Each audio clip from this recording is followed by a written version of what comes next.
In this video, parents and students, I want to go over Moodle. I will be going over this in class as well, but I want you to have something to refer to. I am on the student view, and this is what Moodle looks like. When you scroll down, this is our home page. This is where you will find all student resources. Any videos, any important information, any links are contained in student resources. Here is the table of contents. All of these different pieces of information are found here. Anytime you want to know something, anytime you're not sure about something, I will always put things in student resources. This is how you toggle from the next. Here's their textbook.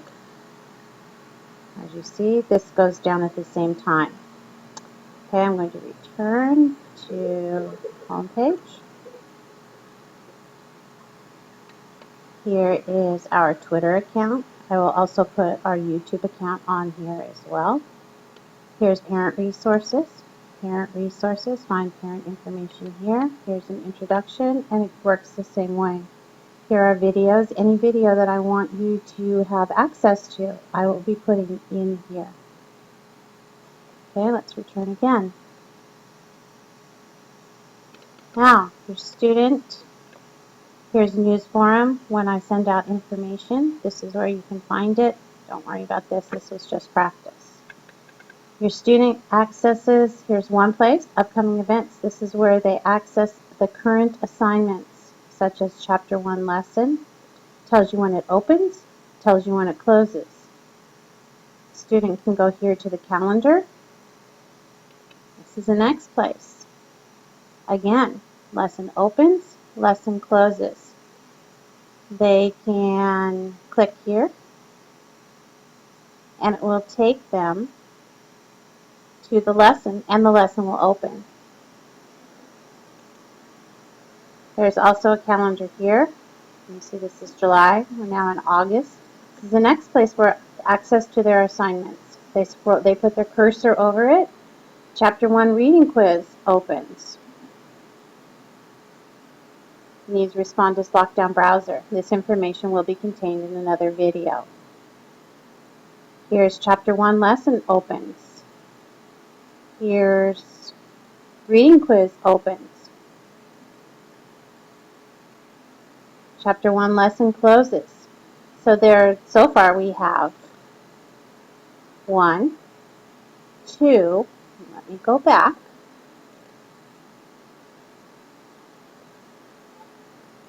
3 different places that your student can access their work. All work is accessed through Moodle. It is a paperless classroom.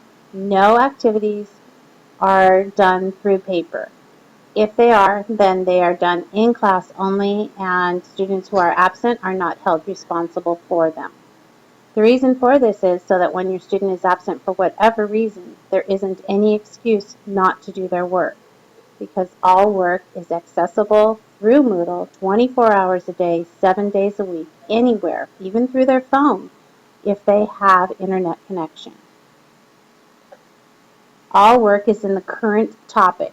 That's the only place they need to be. They click on current topic, and their work will open. Scroll down here. This is the next place that all of their work is listed. Here's welcome. Here's the first title, their books. I will open the first book. This is the Bible. We will be working on this in class so that the students can become familiar. They have flipped videos, link to an activity, another flipped video, link to a classroom activity, video. All videos are done at home. That is part of the flipped classroom. All written work is project work, and it is done in the classroom. That's why it is so important for students to be in class when they are able. Because if they're not in class, they are missing a great deal of activity. Okay, so these books work the exact same way. They can toggle to the next activity. There's a video. The video opens. I always recommend that you watch the videos on full screen because sometimes there are sticky notes and pieces of information that I have included. Also, I can write comments over here to give you any information that you may need. Okay, let's go back.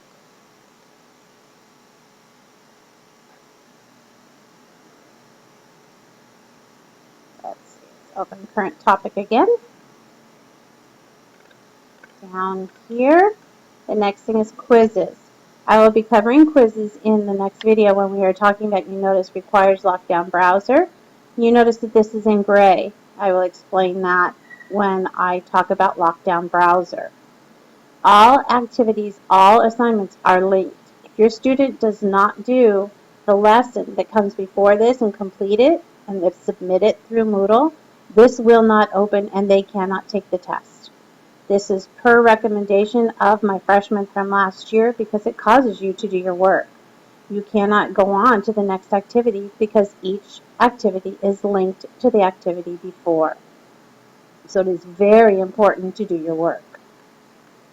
Here is their homework. Chapter 1 questionnaire, group evaluation. These activities are homework. You see how this is highlighted and it is indented and labeled. There will be, this one is done directly through Moodle, and so is this one. Here is their lesson. The lessons are very important. I will be making a video that is just on lessons. Blogs are very important. They click on the blog and they write their post, new journal post. And then they will write their blog. They can tag it, they can add pictures, and then they add blog post. I'm now going to go over blogs. Blogs are very important. They are easy 20 points, and if you do not do them, each blog is linked to the blog before. And each time you do not do a blog, you miss out on 20 easy points. Blog questionnaire prompt is found over here. In this case, it was, what does it mean to walk by faith? And they are linked to the chapters in what we are studying. After the student has read this, often there is a video or a poem or something that goes along with it for them to access to help them and to give them some pause for reflection. The student, this is what it looks like. And they write, and each person is then required to comment. You add your comment the same way. If I were going to comment on this, I would write here, nice reflection, and so forth. There is a requirement. I click add comment, and there it is. Now I'm going to go to how I grade these. When I grade these, which I grade as soon as the blog closes, I go here, I choose a period, and then I click participation by user.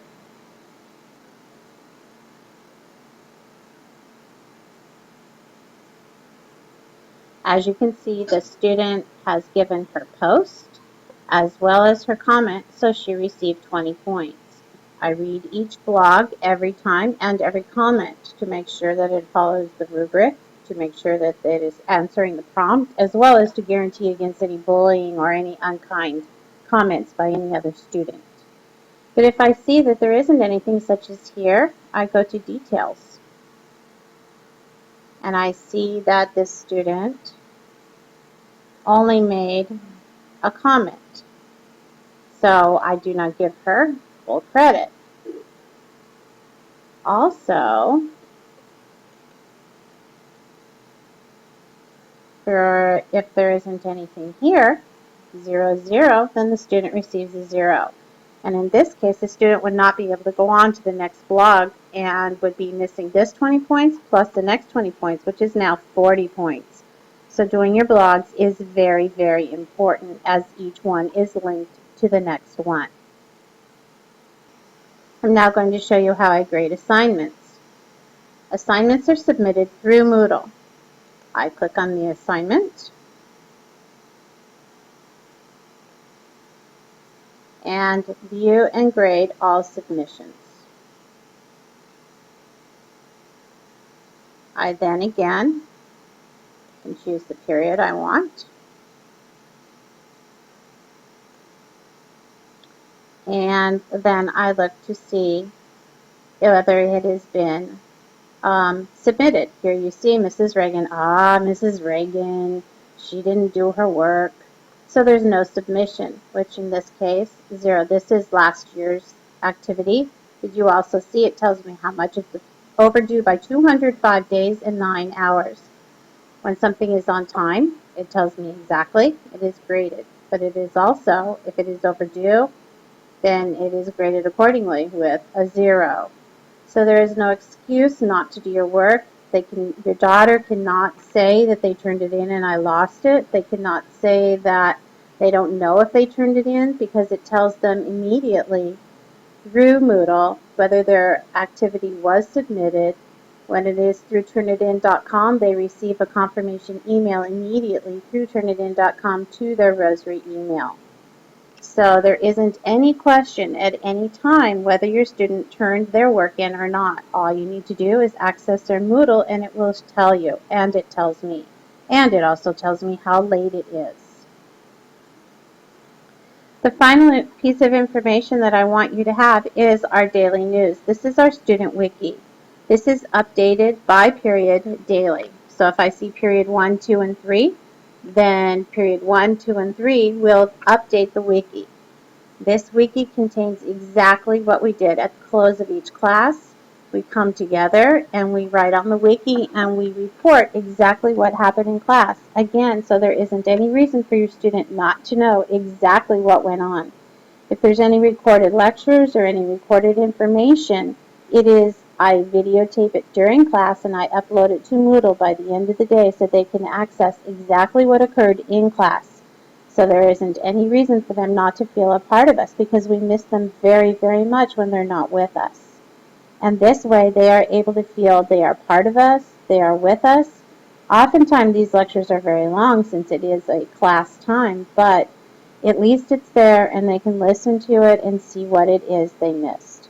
So always remember, if you are missing class for sports, medical, whatever reason it may be, always go to the wiki first, access it, see what's going on. If, for whatever reason, the wiki was not updated, please email me immediately with your questions. I hope this helps you understand Moodle, because without understanding Moodle, you will not be successful in our class. Always please also check here. I put student work without names here for our ISOs of the week. Every week I choose different student work and I highlight it right here. Another place that students can access their assignments, anything, is through right here, activities. If they see, oh gee, I can't remember what assignments I have, they click on assignments and their assignments will all be listed here with the due date. And it will tell you, as this one tells you, no submission, means that that I did not submit my work. And here would be my grade had I done it. Let me go back. So checklists, they will always have a checklist and they will check it off. You see how these boxes, when they check off a box that they've marked it complete, then the next assignment opens. They will need to refresh and then the next assignment opens. Again, here's their blogs. Lessons. Lessons come with every chapter and basically it is the entire chapter. Questionnaires, quizzes, resources, Turnitin assignments. Everything is found right here. Here is our summary of our course. Many times I will highlight when we make student videos. Please access this. This was made by the freshmen last year for you to listen to. So I hope this helps you to understand Moodle better. Thank you for listening. I'm sorry it was so long.